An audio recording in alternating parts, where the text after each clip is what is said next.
నమస్కారం కేసీటీవీ వార్తలకు స్వాగతం. ముందుగా ముఖ్యాంశాలు.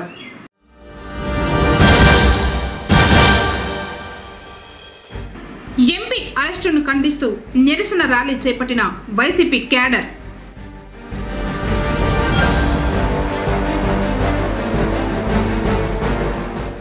సోమవారంలో ముగిసిన నెల్లిమంద పాలెటమ్మ జాతర.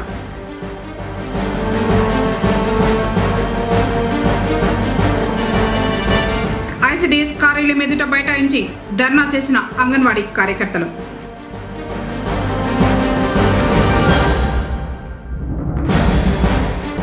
లాభాలు తెచ్చిపడుతున్న బొప్పాయి, మొగ్గు చూపుతున్న యువ రైతులు.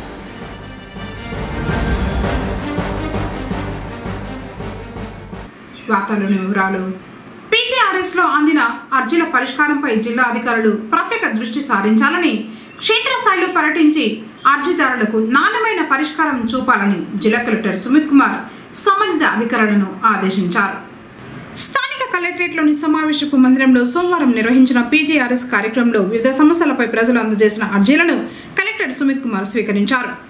జిల్లా కలెక్టర్ వారితో పాటు జిల్లా joint collector Vidyadhari, trainee collector Narendra పాటేల్తో పాటు ప్రజల నుంచి అర్జీలు స్వీకరించే కార్యక్రమంలో DRO Mohan Kumar, RDO Srinivasulu, deputy collector Vijayalakshmi, వివిధ శాఖల జిల్లా అధికారులు తదితరులు పాల్గొన్నారు.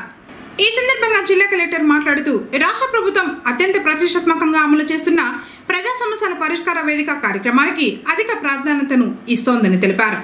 ప్రజా సమస్యల పరిష్కార వేదికలో వచ్చిన అర్జీలను నాణ్యతతో గడువులోగా పరిష్కారం చూపాలని, ఎలాంటి అలసత్వం ఉండరాదని తెలిపారు. జిల్లా అధికారులు వారి శాఖలకు సంబంధించిన అర్జీలను క్షుణ్ణంగా పరిశీలించి తమ సిబ్బందితో నిర్ణీత గడువులోగా త్వరితగతిన నాణ్యమైన పరిష్కారానికి చర్యలు తీసుకోవాలన్నారు. ఫిర్యాదులు తమ పరిధిలోనివి కానప్పుడు వెంటనే సంబంధిత శాఖకు ఎండార్స్ చేసి పంపాలని ఆదేశించారు. జిల్లా అధికారులు మండల స్థాయి అధికారులతో సమావేశం నిర్వహించి ఫిర్యాదుల పరిష్కారంపై సమీక్షించాలన్నారు. మొత్తం 194 అర్జీలు. ఇందులో శాఖల వారీగా అర్జీల వివరాలు: రెవెన్యూ శాఖకు సంబంధించి 147, పోలీసు శాఖ 6, పంచాయతీరాజ్ 1, విద్యాశాఖ 1, ఐసిడిఎస్ 3, డిఎస్డిఓ 1, రిజిస్ట్రేషన్ మరియు స్టాంప్స్ శాఖ 1, డిఆర్డిఏ 19, విద్యుత్ శాఖ 4, పౌర సరఫరాల శాఖ 3, మున్సిపల్ అడ్మినిస్ట్రేషన్ 2, గురుకులం 2, సర్వశిక్ష అభియాన్ 2, నేషనల్ హైవే 1, గృహ నిర్మాణ సంస్థ 1. వివిధ ప్రాంతాల నుంచి వచ్చిన అర్జీదారులు సమస్యలను జిల్లా కలెక్టర్, జిల్లా joint collector, trainee collector, DRO, RDO, deputy collector విజయలక్ష్మిలకు అందజేశారు. కార్యక్రమంలో వివిధ శాఖలకు సంబంధించిన అధికారులు తదితరులు పాల్గొన్నారు. తమ న్యాయమైన కోరికలను ప్రభుత్వం పరిష్కరించాలని అంగన్వాడీ కార్యకర్తలు డిమాండ్ చేశారు. సోమవారం పొంగనూరులోని ఐసిడిఎస్ ప్రాజెక్టు కార్యాలయం వద్ద బైఠాయించి తమ నిరసనను తెలిపారు.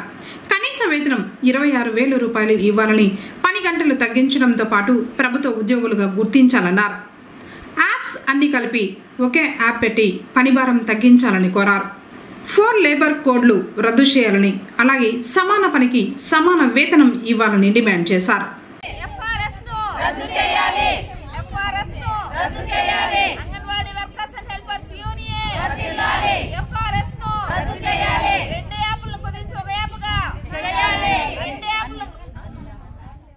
రాజంపేట పార్లమెంట్ సభ్యులు పెద్దిరెడ్డి వెంకట మిథున్ రెడ్డి అరెస్టుకు వైఎస్ఆర్సీపీ నాయకులు నిరసన తెలిపారు.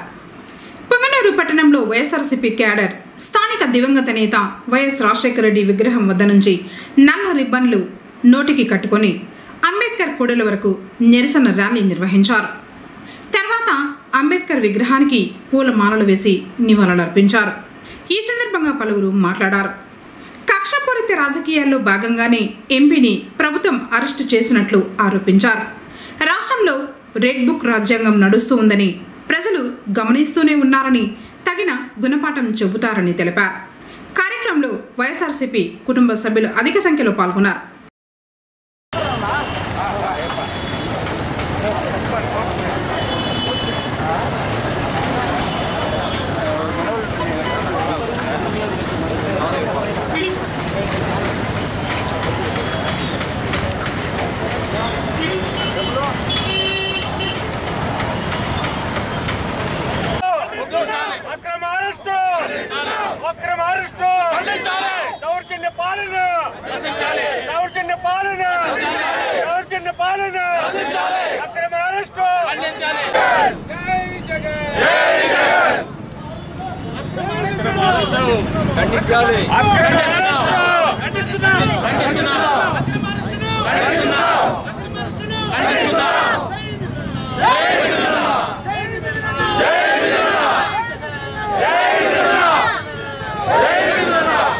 రాజంపేట పార్లమెంట్ సభ్యులు మిథునన్న గారిని ప్రజలందరూ చూస్తున్నారు. 2-3 రోజులుగా ఆయన మీద ఎంత అరాచకంగా ఇది చేసి అరెస్ట్ చేయడం జరిగింది.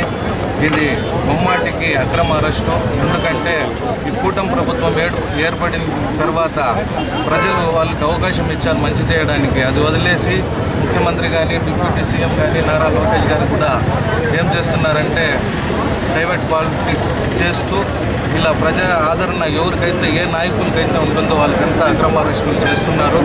ఇకనైనా మానుకొని మీరు మంచి పరిపాలన సాగించాలని తెలియజేస్తున్నాను. ఎందుకంటే జగన్మోహన్ రెడ్డి గారు ఈరోజు ఎక్కడికైనా వస్తే ఆ జన ఆదరణ చూసి ఓర్చుకోలేక ఇలాంటి కార్యక్రమాలు చేస్తున్నారు. అలాగే మన జగన్మోహన్ రెడ్డి తర్వాత మన పెద్ద రామచంద్రారెడ్డి గారికి అలాగే మిథున్ రెడ్డి గారికి అంత ప్రజా ఆదరణ ఉంది కాబట్టి వీళ్ళపైన ఏదో అక్రమ కేసులు పెట్టి లోపల పెడితే మనకి బాగుంటుందనేసి వాళ్ళు అనుకుంటున్నారు. రాబో కాలంలో దీనికి ఎంత ఇబ్బంది పెట్టినారో దానికి తగిన మూల్యము మీరు చెల్లించాల్సి వస్తుంది. ఇకనైనా ఇలాంటి అక్రమ అరెస్టులు ఇవంతా డైవర్ట్ పాలిటిక్స్ మానుకొని ప్రజలకు మంచి చేసే విధంగా చేయాలనేసి తెలియజేస్తున్నారు.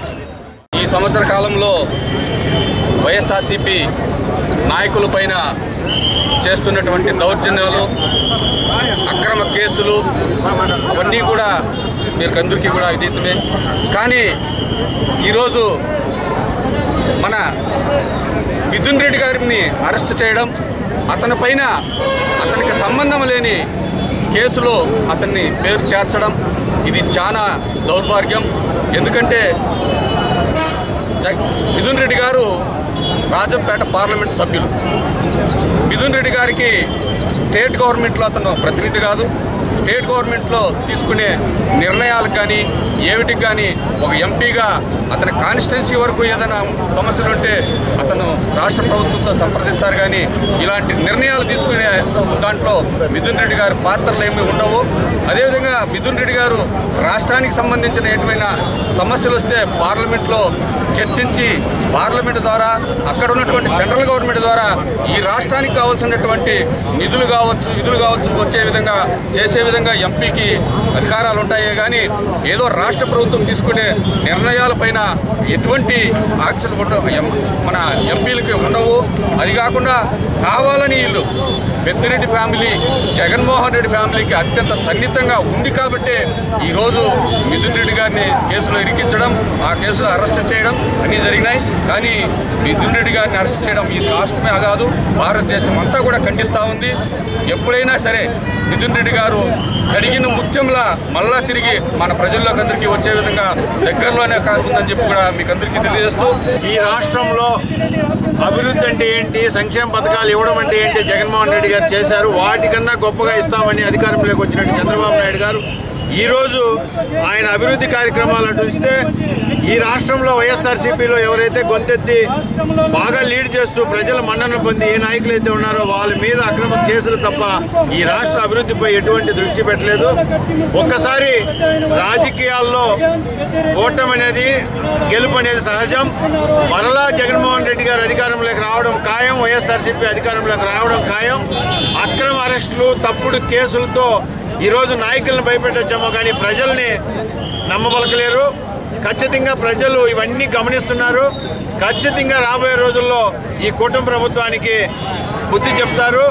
అక్రమ అరెస్టులు అనేది చాలా అన్యాయం. ఏదంటే మీ వల్ల అయితే ప్రజలకు మీరు ఇచ్చిన హామీలు నెరవేర్చండి, మీరు దాని మీద దృష్టి పెట్టకుండా ఈరోజు వైఎస్ఆర్సీపీ అధికారుల మీద నాయకుల మీద అక్రమ కేసులు పెట్టడం, మరీ ముఖ్యంగా ఈరోజు రాష్ట్రంలో పెద్దిరెడ్డి కుటుంబం నుంచి 3 గెలవడం సహించుకోలేని, జీర్ణించుకోలేని, సొంత జిల్లాలో ఆయన ఏ రోజు ఇంత గెలుపుని చూడలేదు. అలాంటి చంద్రబాబు నాయుడు గారు ఈ రామచంద్రారెడ్డిని, మిథున్ రెడ్డిని అణిస్తే తప్ప రాబోయే రోజుల్లో మనం మన్నగట్టలేమని చెప్పనే దీంతోనే ఈ కార్యక్రమాలు చేస్తున్నాడని భావిస్తున్నాం. ప్రజలందరూ కూడా ఇది గమనిస్తున్నారు. దయచేసి మీడియా మిత్రులను ఒకటే కోరుతున్నాం, నిష్పక్షపాతంగా ఏది జరుగుతుందనేది మీరు ఒక్కసారి ప్రజలకు అందరికీ తెలియజేయాల్సిన బాధ్యత మీ మీద ఉందని కోరుకుంటూ ఈ అవకాశం ఈ రాష్ట్రంలో ఈరోజు అంబేద్కర్ రాజ్యాంగం అమలు కావడం లేదు. కేవలం రెడ్ బుక్ రాజ్యాంగం మాత్రమే అమలవుతూ ఉంది.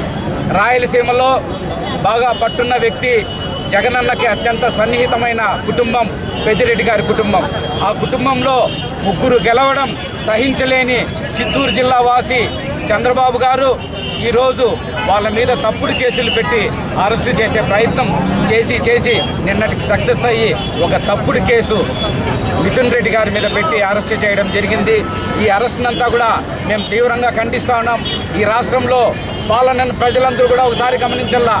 అయ్యా, మీరు మహిళలందరికీ 18 సంవత్సరాలు పూర్తయితే 1500 డబ్బులు ఇస్తామన్నారే, దాని గురించి చెప్పండి అంటే అయ్యయ్యో మదనపల్లిలో సబ్ కలెక్టర్ ఆఫీస్ కాలిపోయింది ఉండండి అంటా ఉంటారు.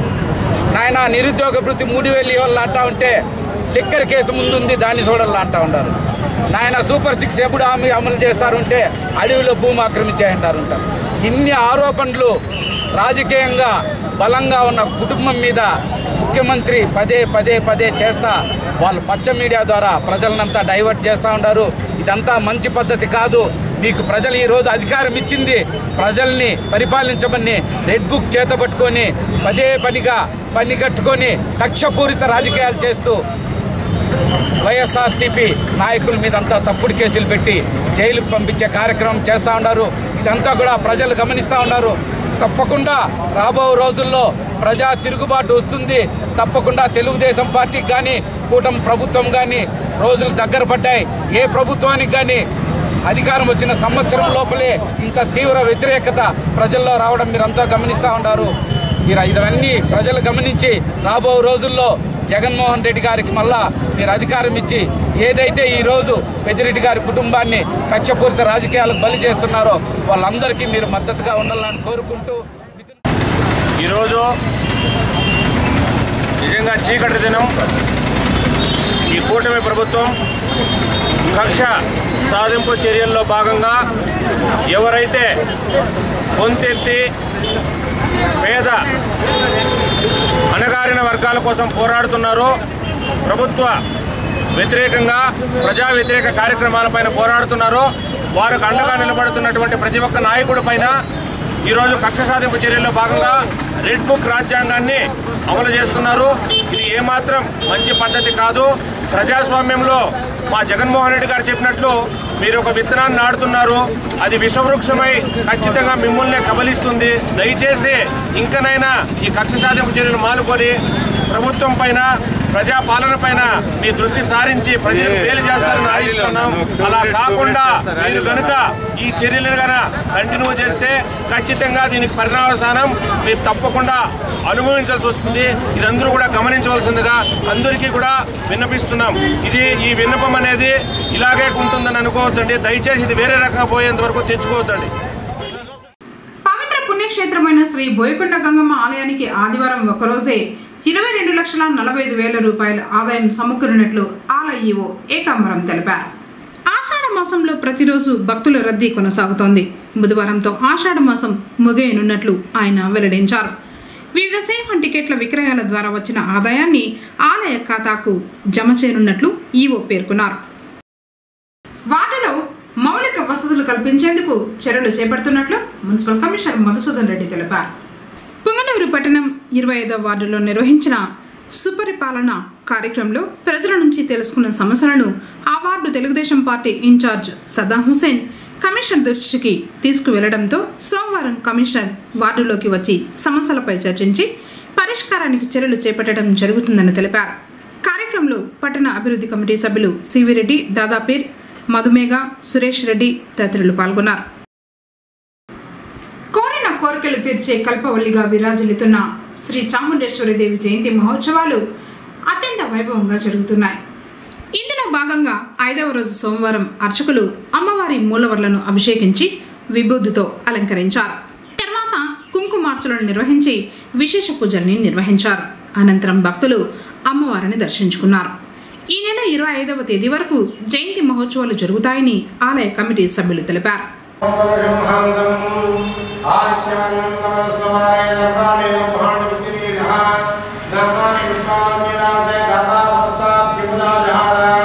చక్ర वन्दे देहनागं महिमानसचन्दे यत्र पूर्वे साध्या सन्ति देवाः अभ्यसम्बोध पृथ्वीरदाच विश्वकर्मणमवर्तदाते तस्य तामेतं परब्रह्माण्डम् आद्यवन्नं तवत्परसाद् तमेवं विद्वान् प्रदेवते नान्यपन्था विद्यते जनाय प्रजापति चरति गर्भैकन्तः अजायमानो भूतावजायते तस्य धीरा प्रजानन्दियोनिं मरीचीनां क्षन्ते वेदसा यो देवीभ्यो आददे दिनेन्दः देवाग्रहे प्रवन्ने हस्तैवं ब्रह्मणा विद्यात् तस्य दिवानमदे विशदे लक्ष्मीशम्यो होरात्रे वारसे नक्षत्राणि नमः अस्य नव्यातम् इष्टं मनुष्यान अमं मनुष्यान सर्वं मनुष्यान तक्षयोरावणिमहि गातुं विज्ञाय गातुं विप्रपदये दैवीके सुस्थिरसुनः तस्धर्मानुषेभ्यः औत्मन्दिकालवेशं शन्नो अस्तुभवदेः शञ्चुशान्तिः हरिः ओम्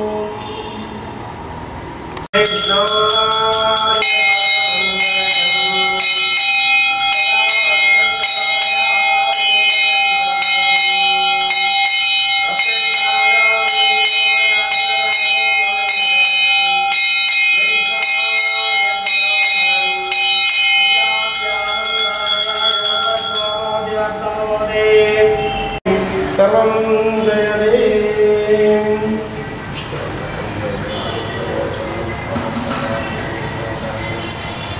समेका ममोद्यापदामाय मह्यं कामेश्वरावैः समनं ददातु कुबेराय श्रवणाय महाराजाय नमः चामुण्डेश्वरी స్వల్పకాలిక పంటలతో వస్తున్న నష్టాలను అధిగమించేందుకు రైతులు దీర్ఘకాలిక పంటలపై దృష్టి పెట్టారు.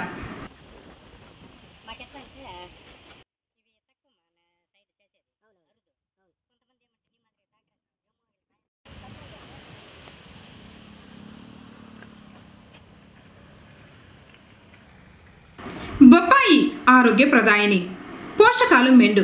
ఒకనాడు పెరట్లోకే పరిమితమైంది. క్రమేణా ప్రజల వినియోగం పెరుగుతోంది. విపణిలో మంచి గిరాకీ లభిస్తోంది. ఫలితంగా రాను రాను సాగు విస్తీర్ణం పెరుగుతూ వస్తోంది. విత్తనాల ఎంపిక, మొక్కల్ని నాటే విధానం, మేలైన యాజమాన్య పద్ధతులు పాటిస్తే మంచి దిగుబడితో పాటు నికర ఆదాయం పొందవచ్చని పుంగనూరు మండలం లక్కుంట గ్రామానికి చెందిన రైతు రాము చెబుతున్నారు. జిల్లాలో పుంగనూరు, పలమనేరు, కుప్పం తదితర నియోజకవర్గాల పరిధిలో ప్రధాన ఉద్యాన పంట అయిన బొప్పాయి 750 హెక్టార్లలో సాగు చేశారు. దుక్కులు చేయడానికి మొలకలకు కూలీలు, పురుగుల మందులు, ఎరువుల కోసం ఎకరాకు 1,00,000 నుంచి 1,50,000 వరకు వెచ్చించారు. ఇతర పంటల రైతుల్లా కాకుండా భిన్నంగా ఆలోచించి దీర్ఘకాలిక ప్రయోజనం ఇచ్చే దీర్ఘకాలిక పంట బొప్పాయి సాగు చేశారు. సేంద్రియ ఎరువులు, బిందు సేద్యం వంటి ఆధునిక వ్యవసాయ పద్ధతుల్లో పంట సాగు చేశారు. వరి, చెరకు, టొమాటో వంటి పంటలు చేపట్టి నష్టపోకుండా ఉద్యాన పంట సాగు లాభదాయకంగా ఉంటోందని భావించి సాగు చేసిన రైతులకు ప్రస్తుతం గిట్టుబాటు ధరలు లభిస్తున్నాయి. స్థానికంగా బొప్పాయి విక్రయాలకు మార్కెట్లు లేవు. ఢిల్లీ, కలకత్తాకు ఎగుమతి చేయాలి. సుమారు వారం రోజులు పండు గట్టిగా ఉండాలి. అలాంటి రకాలని రైతులు ఎంపిక చేసుకోవాలి. వర్షాకాలం, శీతాకాలం ఈ పంట సాగుకు అనుకూలించవు. వేసవిలో పంట కోతకు వచ్చేలా మొక్కల్ని నాటితే మంచి దిగుబడులు, తెగుళ్లు బారి నుంచి ఉపశమనం పొందవచ్చు. దుక్కి చేయడం, రకాల ఎంపిక, సీజన్ గుర్తించి సేంద్రియ ఎరువులు వినియోగిస్తే వైరస్ను నివారించవచ్చు. వైరస్ సోకిన తర్వాత ఎలాంటి నివారణ చర్యలు చేపట్టినా ఆశించిన ఫలితం ఉండదు. వారం కిందట కిలో 10 రూపాయలకు పడిపోయింది. ప్రస్తుతం పంట దిగుబడులు ఆశాజనకంగా వచ్చి సరాసరి కిలో 21 రూపాయలు పలుకుతున్నాయి. 16 లేక 17 రూపాయల ధర ఉంటే పెట్టుబడులు దక్కుతాయని రైతులు అంటున్నారు. ఎకరా పొలంలో మంచి పంట పండితే 40 టన్నుల దిగుబడులు రావాలి. ప్రస్తుతం 35-36 టన్నుల దిగుబడులు వస్తున్నాయి. ఈ సందర్భంగా బొప్పాయి రైతు రాము మాట్లాడుతూ లక్కుంట వద్ద 9 ఎకరాల భూమిలో బొప్పాయి సాగు చేశానని, ఎకరా సాగుకు ఎరువులు, దున్నకాలు, డ్రిప్లు, మొక్కలు కొనుగోలుకు 10 లక్షలు వెచ్చించానని, సాగునీటికి బిందు సేద్యం, బోధి సౌకర్యాన్ని ఏర్పాటు చేసుకున్నానని, తక్కువ పెట్టుబడితో మంచి ఫలితాలను సాధించాలని తైవాన్ రెడ్ లేడీ మొక్కలను స్వయంగా పరిశీలించి తెచ్చానన్నారు. వాతావరణం సహకరించడంతో పాటు ధరలు ఆశాజనకంగా ఉన్నాయని, ప్రస్తుతం కోతలు ప్రారంభమయ్యాయన్నారు. ఇప్పటికీ ₹1,00,000 వచ్చిందన్నారు. ఈ నెలలోనే పెట్టుబడులు వచ్చేస్తాయని, ఇదే ధరలు కొనసాగితే ఆదాయం చేకూరుతుందని, ఇతర పంటలతో పోల్చుకుంటే బొప్పాయి సాగు లాభదాయకమన్నారు. నా పేరు రాము, లక్కుంట, పొంగనూరు మండలం. గత 10 ఏళ్ళ నుంచి బొప్పాయి సాగు చేస్తున్న అనుభవం ఉంది. ఇప్పుడు 10 ఎకరాలు పెట్టినాను. దానికి గాను ఎకరాకి ₹1,00,000 ఖర్చు అయింది. ఇప్పుడు ప్రజెంట్ రేటు ₹21 ఇచ్చినాను. దానికి ఫస్ట్ నుంచి దుక్కు దున్నుకోవడానికి 10,000 ఎకరాకి, మిగతా ఎరువులు అవంతా వేసుకున్నాము. నెలకు 20 బస్తాలు ఎరువు వాడుతున్నాము. నెల ప్రతి నెల వాడుతున్నాము. ఇప్పటికీ 10 ఎకరాలకు గాను 100 బస్తాలు ఎరువులే వాడినాము. డ్రిప్ ఎరువులు ఏం మాత్రం వాడలేదు. స్ప్రేయింగ్లు అప్పుడప్పుడు కొట్టుకుంటున్నాము. 5-6 సార్లు కొట్టినాము. పంట అయితే ఈసారి ఈల్డింగ్ బాగా వచ్చింది. ఎకరాకి 1000 నుంచి 900 నుంచి 1000 మొక్కలు పడతాయి. నాటిన 7 నెలలకి క్రాప్ వస్తుంది. 15 రోజులు కటింగ్ పడుతుంది. ఒక 6 నెలలు కటింగ్ చేసుకోవచ్చు. దాంట్లో ఒక 10 కటింగ్లు మనం చేసుకుంటే కానీ లాస్ట్కి మనకి పాలకు కూడా ఇచ్చుకోవచ్చు. లేదు మనకు పాలు వద్దు అనుకుంటే కూడా చెట్టు అట్లే తీసేయచ్చు. ఈ ఆకులు కూడా అమ్ముతాయి మనకి లాస్ట్. అది కూడా మెడిసిన్కే పోతుంది. పాలు కూడా మెడిసిన్కి పోతాయి. ఆ కాయలు పాలు తీసిన కాయలు సెర్రీస్కి పోతాయి. ఎకరాకి దిగుబడి 20 టన్నులు ఉంటారు. మనకి 25 ఉంటారు. మనం 20 టన్నులు కూడా తీసుకున్నా కానీ మనకేం లాస్ ఏమవదు. ఎకరాకి ₹1,00,000 ఖర్చు వస్తుంది కాబట్టి ₹20 అమ్మినా కానీ 20 టన్నులు ఉంటే 4 లక్షలు వస్తుంది మనకి. అది టమాటాతో పోలిస్తే ఇదే బెటర్ అనిపిస్తుంది. సోమల మండలం నెల్లిమంద పాలేటమ్మ జాతర వైభవంగా ముగిసింది. సోమల మండల నలుమూలల నుంచి వచ్చిన ప్రజలు మరియు 12 గ్రామాల యాదవ కులస్తులు రాత్రి బోనాలు సమర్పించి మొక్కులు చెల్లించుకున్నారు.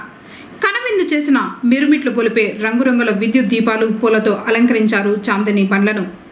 ఆలయం వద్ద ఏర్పాటు చేసిన విద్యుత్ దీపాలంకరణ పూలు ప్రజలను ఎంతగానో ఆకట్టుకున్నాయి.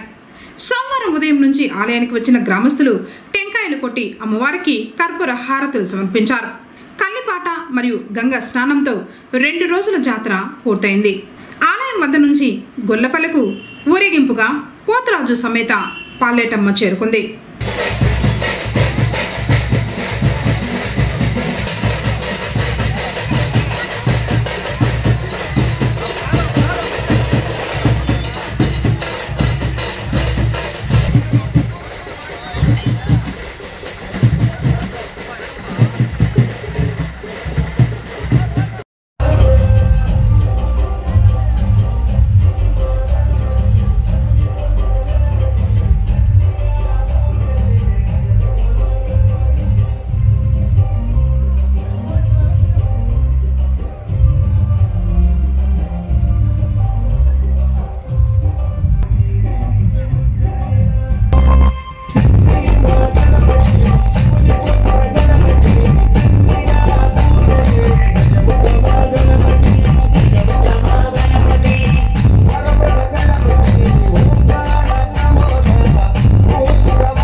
శ్రీ కళ్యాణ వెంకటరమణ స్వామి వారి వార్షిక పవిత్రోత్సవాలు సాగుతున్నాయి.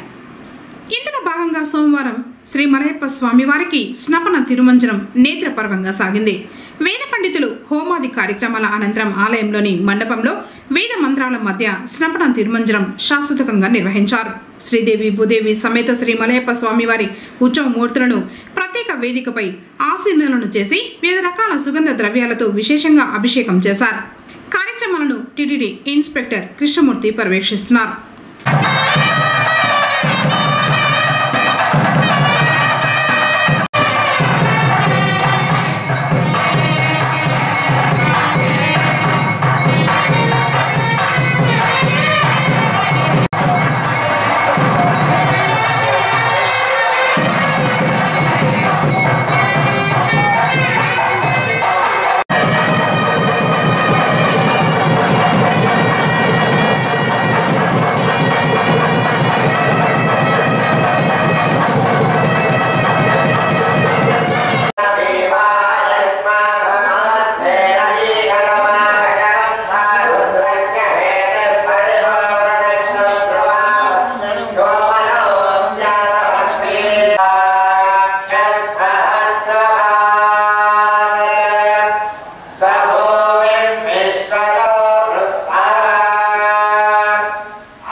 డెంగ్యూ వ్యాధిపై ప్రజలు అప్రమత్తంగా ఉండాలని వైద్య ఆరోగ్య శాఖ అధికారులు సూచిస్తున్నారు. జాతీయ డెంగ్యూ మాసోత్సవాల్లో భాగంగా సోమవారం పొంగనూరులోని తూర్పు మొగసాల యూపీహెచ్సీ పరిధిలో గల నగరి వీధిలో అవగాహన సదస్సు నిర్వహించారు. ప్రస్తుతం వర్షాలు కురుస్తున్నాయని దోమలు వృద్ధి చెందకుండా జాగ్రత్తలు తీసుకోవాలని సూచించారు. డెంగ్యూ లక్షణాలు కనిపిస్తే వెంటనే వైద్యులను సంప్రదించాలని వారు తెలిపారు. ప్రతి శుక్రవారం డ్రైడే పాటించాలని తెలిపారు. నీటి తొట్టెలను శుభ్రంగా కడిగి ఆరబెట్టిన తర్వాత నీరు నింపుకోవాలన్నారు. ఎవరికైనా జ్వరం వస్తే వెంటనే సమీపంలో గల ప్రభుత్వ ఆసుపత్రికి వెళ్లి రక్త పరీక్షలు చేయించుకుని చికిత్స పొందాలన్నారు. ఇంటి పరిసరాలు శుభ్రంగా ఉంచుకోవాలని సూచించారు. Unit officer Gangaiah, health assistant Somasekharachari, ఆశాలు ధనలక్ష్మి, కళావతి తదితరులు పాల్గొన్నారు. జూలై నెలని యాంటీ డెంగ్యూ మాసోత్సవంగా జాతీయ డెంగ్యూ నివారణ మాసోత్సవంగా ప్రకటించారు. ఈ యాంటీ డెంగ్యూ మాసోత్సవంలో భాగంగా మనకి డెంగ్యూ జ్వరం అనేది మన ఇళ్లలో నీళ్ళ తొట్టెలో చిన్న చిన్న తోపు పురుగులాగా కనిపిస్తాయి. వాటి నుంచినే మనకి ఆ డెంగ్యూ జ్వరం వచ్చేటటువంటి చీటికలు బయటకు వస్తాయన్నమాట. మనకు సాధారణంగా మనమంతా ఏమనుకుంటాము, నీళ్ళ తొట్టిలో పరుగు పురుగులు ఏంటో నీళ్ళ తొట్టిలో వచ్చినాయి అవి ఏంటో అనుకుంటారు. కానీ అవి చీటికలు పిల్లలు అనమాట. చీటికలు వచ్చి గుడ్లు పెట్టి ఎక్కడైతే వర్షం నీళ్ళు నిలబడతాయో, ఎక్కడ ప్లాస్టిక్ బకెట్లు, వేస్ట్ బకెట్లు, మట్టి కుండలు, టెంకాయ చిప్పలు, తర్వాత ఇంటి వెనకాల పడేసిన పాత ప్లాస్టిక్ గ్లాసులు, టీ కప్పులు, తర్వాత వచ్చేసి ఎయిర్ కూలర్లు, టైర్లు, తర్వాత పగిలిపోయిన కోడిగుడ్లు, వీటిలో అన్నింటిలోనూ చీటికలు వచ్చి గుడ్లు పెట్టాయి. వాటి నుంచి వచ్చేటటువంటి ఈ డెంగ్యూ జ్వరం, ఇది నల్ల రంగు తెల్ల రంగు మచ్చ కలిగినటువంటి దోమ. దీని నుంచి వచ్చేటటువంటి డెంగ్యూ జ్వరము, చికున్గున్యా జ్వరం. ఈ చికున్గున్యా జ్వరం నుంచి మనం రక్షణ పొందాలంటే ఆ డెంగ్యూ జ్వరం లార్వాల్ని మనం నిర్మూలించాలి. ఆ విధంగా పురుగులు కనిపించిన వెంటనే ఆ నీటిని కనుక పారపోసేస్తే అవి ఉన్నటువంటి చనిపోతాయి. సరేనా? మనం చీటికలను చంపలేం కదా, దాన్ని ఈజీగా ఈ విధంగా లార్వాలను చంపేయచ్చు. ఒకవేళ అప్పటికీ దోమలు ఉన్నాయంటే ఇంటికి కిటికీలకి, తలుపులకి జాలి మెష్ పెట్టుకోవాలి. అదేవిధంగా సాయంత్రం పూట బ్లష్తో కాయలు పెట్టుకోవడము ఈ విధంగా చేసుకోవాలి. రాత్రి పూట పండుకునేటప్పుడు బెడ్ నెట్స్ అంటే దోమతెరలు కట్టుకొని పండుకోవాలి. ఈ విధంగా రక్షణ పొందాలి. ఒకవేళ ఎవరికైనా జ్వరాలు కానీ వస్తే కనుక మన పుంగూరు గవర్నమెంట్ ఆసుపత్రిలోనే చికిత్స అనేది ఉంటుంది. డెంగ్యూ జ్వరం గురించి అందరూ అపోహపడేది ఏమంటే 1,00,000 కొద్ది 1,00,000, 2,00,000 ఖర్చు అవుతుంది అంటారు. వాస్తవంగా అంత డబ్బు ఖర్చు అవసరం లేదు. కేవలం చిన్న మాత్ర పారాసిటమాల్ మాత్ర వాడితే కంటిన్యూస్గా పొద్దున, మధ్యాహ్నం, సాయంకాలం 3 పూట్ల వాడుకుంటే సరిపోతాయి. కానీ ఊరికి అనవసరంగా రక్త కణాలు మీరు ఆర్ఎంపీ డాక్టర్ దగ్గరికి వెళ్ళారంటే వాళ్ళు పెయిన్ కిల్లర్లు, టాబ్లెట్లు, యాంటీబయాటిక్స్ ఇస్తారు. దానివల్ల రక్త కణాల సంఖ్య ఉన్నటువంటి తగ్గిపోతుంది. అప్పుడు రక్త కణాల సంఖ్య తగ్గిపోవడం వల్ల అయ్యో మనకి చాలా రక్త కణాలు తగ్గుతున్నాయని అప్పుడు ₹1,00,000 డబ్బులు తీసుకునేసి పెద్ద హాస్పిటల్కి వెళ్ళాల్సింది. కాబట్టి అటువంటి పరిస్థితి లేకుండా మనం గవర్నమెంట్ హాస్పిటల్కి వెళ్ళాలంటే బాగా ట్రీట్మెంట్ ఇస్తారు. ఇక్కడ తగ్గలేదంటే కూడా తిరుపతి రుయా హాస్పిటల్కి వెళ్ళాలంటే మనకి రక్త కణాలు కూడా ఉచితంగానే ఎక్కిస్తారు. సరేనా? Okay, thank you. వార్తలు ముగించే ముందు ముఖ్యాంశాలు మరోసారి.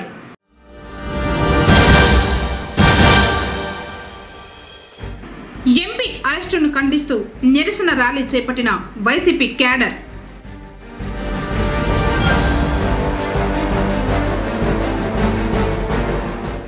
సోమవారంలో ముగిసిన నెల్లిమంద పాలెటమ్మ జాతర.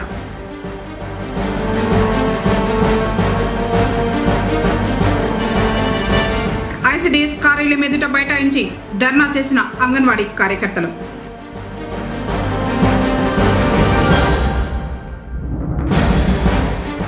లాభాలు తెచ్చిపడుతున్న బొప్పాయి, మొగ్గు చూపుతున్న యువ రైతులు.